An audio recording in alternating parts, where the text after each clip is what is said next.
Hello everybody and welcome to a brand new episode of this online Dynasty that we got going here with other YouTubers and subscribers, where last week we took a tough loss against Kansas State on the road. Although to be fair, they were ranked number 17 in the nation and they were supposed to be a lot better than us, and we held our own for the most part. We were only within one score in the fourth quarter, and then once that fourth quarter hit, we just couldn't do anything, couldn't get out of our own way, and they ended up winning 20-7. Slacker Gaming, though, is controlling South Alabama, and they ended up winning 14-13. Incredibly close Sunbelt Conference game, but they ended up winning that. Command King controls North Texas, of course. They lost by a field goal, but it was a good game for them overall. And then one of my subscribers in Duff 2205 ended up beating Mid-Tennessee State 21-14. So that's just kind of a recap of how the other teams in the online Dynasty are doing so far. We have our own games to worry about, though. We are at home, though, against the Vanderbilt Commodores. They are 1-2 on the season, just like we are, although they are Bs across the board, essentially, whereas we have those Ds, although we have a couple of prospects visiting us today, so hopefully we can put a good impression against this Vanderbilt squad. And, we'll see what happens. SEC teams usually do a good job of beating down on non-Power 5 teams. However, Vanderbilt's not the best, so we'll see what happens. So here we are at UMass Stadium, which is basically Gillette Stadium, which I'm surprised by how filled it is for the UMass crowd. When you have an SEC team in here, you get that kind of crowd. Vanderbilt does win the coin toss, though, and we will actually get the ball to start the game.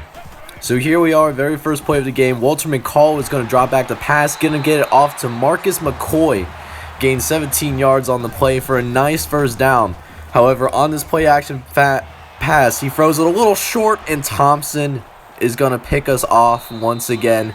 Those play action passes haven't been really working out for us very much this season. And Vanderbilt's going to have, for their first drive, is going to start off with very good field possession.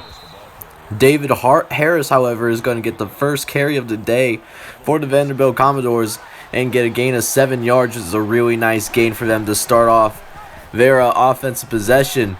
And then on this very next play, he only has one man to beat, and he almost breaks the tackle, but it's going to be down inside the red zone just in a flash.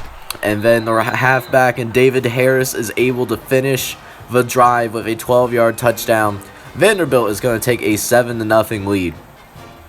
Alright, so we definitely have our work cut out for us. We have to limit the turnovers, and Jeff Reed is going to get us off to a promising start with an 8-yard carry. Our running backs can also run the ball when given proper running lanes from his offensive line. Next play, though, it's going to be a throw over to the tight end, Anthony Thomas. Anthony Thomas is that backup tight end, had a little bit thrown behind him, but is able to corral the catch regardless. And then on this 3rd and 3, we are able to convert the first down. Jeff Reed is running relatively well so far. May have to rely on him a little bit more often, as Walter McCall is dropping back the pass. He simply does not see a soul out here. However, he does find Harvey, throws it out to him. However, it was too low for him to make the catch. Very next play, though, on this 3rd and 6, Alex Thompson is going to get the carry and is nearly stopped for 4, but it's going to be a 4th and 1.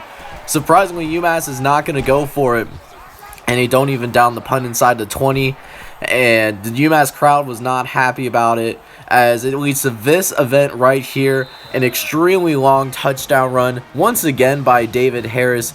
He runs it in for, looks like a 60-yard score, and just like that, you barely blink the eyes, and Vanderbilt is already up by 2 scores. UMass now has the ball again. This time, Marcus McCoy is going to make another catch, this time for 13 yards, making it pretty promising. We always do somewhat well on the first play. It's just what we do after that very first play of our drive. Where do we go from here, as Jeff Reed takes the carry for 6 yards? It leads to the 2nd and 4. That's going to be thrown to Ryan Harvey. Ryan Harvey is, of course, able to hold on to it this time around for a first down. Very next play, Thomas is going to move into the motion, and Jeff Reed is actually going to get some nice running lanes here and is able to gain 11 yards on the play. It is our best running play, and it looks like Jeff Reed is down. So Jeff Reed seems to be down, looks like has the wind knocked out of him. and we'll have to rely on our passing game, but Walter McCall won't even get the chance to pass the ball since he gets sacked for a loss of 9 yards. So after the end of one quarter, Vanderbilt is up 14-0. However, UMass is starting to drive. Might be able to get some points here in the second quarter. However, 3rd and 19 coming up right here. And it's nearly picked off, but it will fall harmlessly to the ground. UMass is going to have to punt it away for the second time in a row. This time, however, the punter is able to get a really nice punt off. And it looks like it's going to be down inside the 5-yard line. So extremely nice placement by the punter, which is really convenient because we do have a punter on campus visiting here this week. And, sets our defense up pretty well. However, can our defense execute, though? That is the million-dollar question.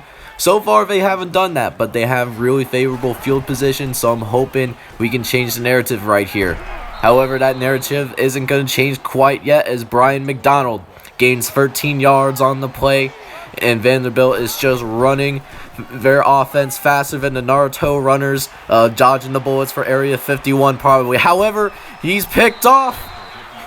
Thomas is going to get the interception, and UMass is going to get some amazing field position. Jeff Reed is going to get us started, and UMass has a chance to make this a ball game. If we can execute right here on this drive, get the touchdown off the interception, we might have ourselves a ball game as Jeff Reed is continuing to execute that read option so well, getting the offense going, and we'll see what happens here. And Walter McCall was almost able to fit it in, but the receiver quite can't hang on to it.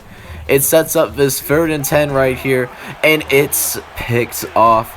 It looks like it was going to be thrown to the underneath man to settle for a field goal, but it's thrown behind him, and it's going to be picked off as a result of that.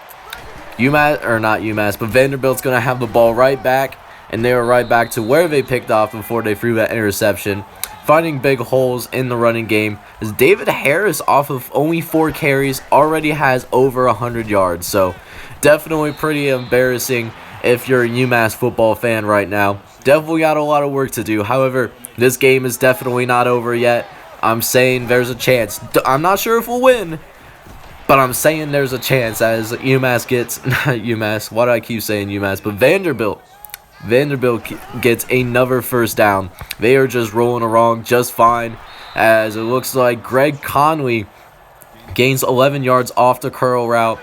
They're going to try to get one more score up on the board before the end of this first half. Next thing you know, Mike Williams, he gets 22 yards, and then Perkins is going to drop back one more time and gets it off to Jones. And Russ Jones breaks the tackle from the safety. 27-yard touchdown, and Vanderbilt is up 21-0. So a minute and 15 left here in this first half. And so UMass probably has one more chance to get some points on the board. Get a little bit of momentum going in this game. So far, so good, though. UMass quarterback Walter McCall is going to drop back. Tyrone Robertson is going to get another first down. The team is starting to move okay, and Derek Carrington drops another pass. 2nd and 10, though, for the Minutemen, and it's going to be a throw right up the middle, and it looks like David Guerrero is going to be able to corral the catch for 27 yards. Makes it inside Vanderbilt territory once again. However, can the result be different this time around? Can we actually get points on the board? We are about to wait and see as Walter McCall is going to drop back the pass, tries to get it to Harvey. However, he overthrows it just a little bit, and it's going to be 2nd and 10 for the Minutemen. Very next play, McCall's in the shotgun. This time, it is completed to Brandon Davis, who has a nice lane for 12 yards. And UMass just might get some points on the board and get a little bit of momentum. However, Jones has a chance to get a touchdown on the board, and he drops a touchdown pass.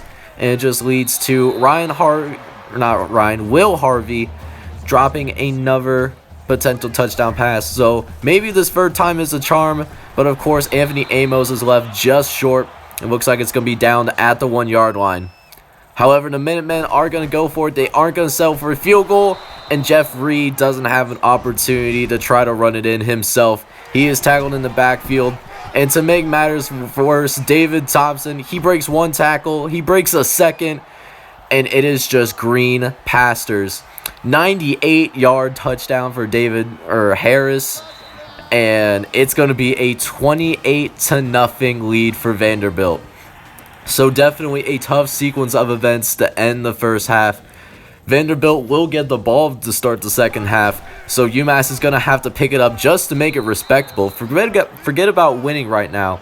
You just got to get some points on the board, be competitive in the second half. That's really what we need to do for the next couple of quarters in this ball game. However, it looks like it's going to be much of the same for the first half, as David Harris, just like that, gets 8 yards off the halfback screen. We were actually pretty fortunate there too, as he had plenty more space, but just couldn't quite get, just for some reason didn't stay in bounds. However, Greg Conway's going to break a couple more tackles, really having a difficult time tackling right now in this quarter. And the sad part is I even have tackling on conservative, so we should be having an easier time. But it seems like we're having more break tackles since I put that feature on.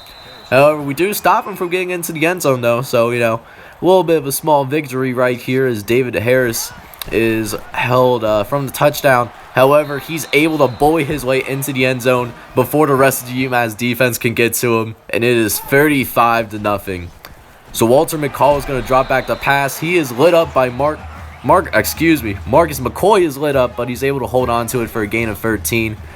They're now in the no-huddle offense as they have some urgency just to try to score points on the board.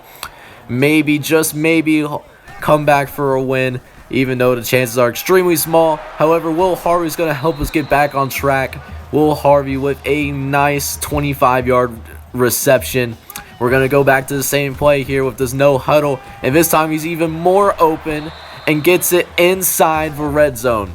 So here we are in the red zone for the third time today. Walter McCall this time around is going to throw to his receiver, and Hall scoops it from the ground, and it is an interception. What an unfortunate play. It hits the receiver's hands.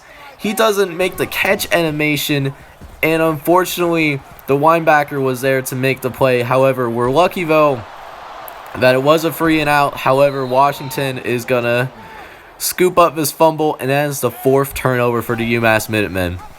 So a tough scope of events, as it looks like quarterback James Perkins, I keep messing up the first names, is stopped for an 8.